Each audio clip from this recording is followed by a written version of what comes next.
Magandang araw po sa inyo at welcome back dito sa ating pinakabagong video. Mga kapolitika, atin pong pag-uusapan itong si Mr. Nawat dahil na-involve naman po siya sa isang issue na kung saan ay ang pagpo-post ng maling number dito sa social media at agad itong pinag-uusapan ng mga netizen. So atin rin pong pag-uusapan kung bakit hindi dapat magkumpiyansa rin itong si CJ Opiasa sa kanyang pag-step in bilang Miss Grand International winner. Pero bago ang lahat ay huwag kalimutang mag-like at mag-subscribe na rin kayo para updated kayo sa ating mga latest issue. At update po pala doon sa magiging crowning moment ni CJ Opiasa dito sa Miss Grand International ay gaganapin po ito sa June 3rd 2 PM at makikita at masasaksihan po natin ito ng live dito sa Grand TV sa YouTube. Okay, so nasa Miss Grand YouTube channel po natin mapapanood yung crowning moment ni CJ Opiasa sa ganap na 2 PM. Okay? So abangan po natin yan mga kapolitika at magbibigay rin po tayo ng update from time to time.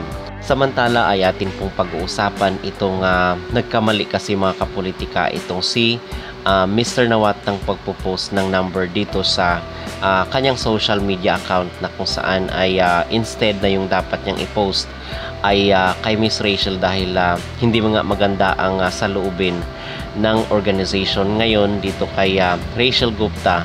So ang sabi ay intentional daw kasi instead na kay Rachel yung i-post nila na number ay number po ni Kylie Versosa yung kanilang na i-post. So basically ay marami ang tatanong how come na alam nila yung phone number ni Kylie Versosa kasi nagkaroon daw siya ng napakaraming calls. So na-spam itong si Kylie Versosa. In other words, bakit na-i-post ni Mr. Nawat yung kanyang phone number?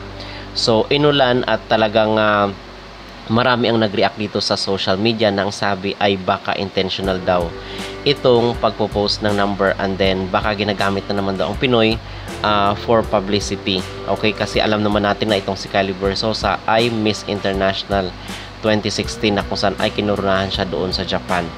So dito ay maraming mga espekulasyon ang naglalabasan sa social media na ito daw ay intentional at gusto daw ni Mr. Nawat ng publicity at nagagamit daw ngayon ang mga Pinoy. So dito actually na-delete na po ito ni Mr. Nawat at nag-apologize na siya na nagkamali sila ng pag-post ng number dahil minessage po sila ni Kylie Versosa dito sa kailang social media account.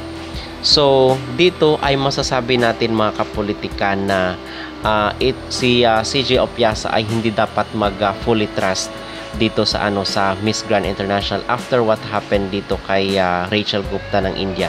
So alam na po natin yung mga ganitong kalakaran sa mga beauty pageant organization. Wala pong malinis na beauty contest or na organization pagdating sa mga beauty contest, most especially na ito ay kumbaga meron din pong mga merong mga dirty secrets itong mga beauty contest na ito, which is alam na po natin yan and I believe na hindi pa matured enough to handle itong si Rachel Gupta sa mga ganitong sitwasyon at siguro na-notice ng organization na hindi siya happy sa kanyang ginagawa, which is kabaliktaran itong si CJ Opiasa kasi ay laging on the go yan, napaka-flexible at kayang-kaya niyang magtrabaho under pressure, matured enough na sa mga ganitong bagay. So sa tingin natin ay hindi pa ganoon talaga ka-strong itong si Miss India sa pag-handle sa mga ganitong sitwasyon, kung kaya umabot sa ganoon na kung saan ay pinatalsik siya, nag-resign, whatever, or anuman ang mga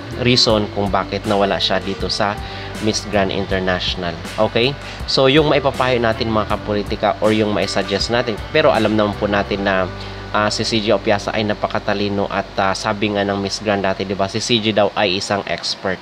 So tama na hindi siya dapat magtiwala dito sa Miss Grand dahil alam naman po natin kung gaano ka rumi minsan maglaro itong si Mr. Nawat.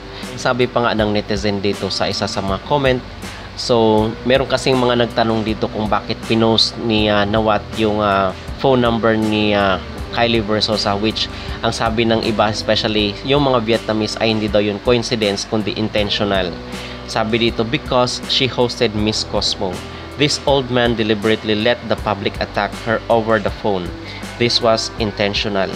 So ito po ay para publicity, and then nagagamit ang mga Pinoy dahil itong Skylie Versosa ay di ba nag-host siya ng Miss Cosmo at alam siya at mga issue para pag-usapan siya.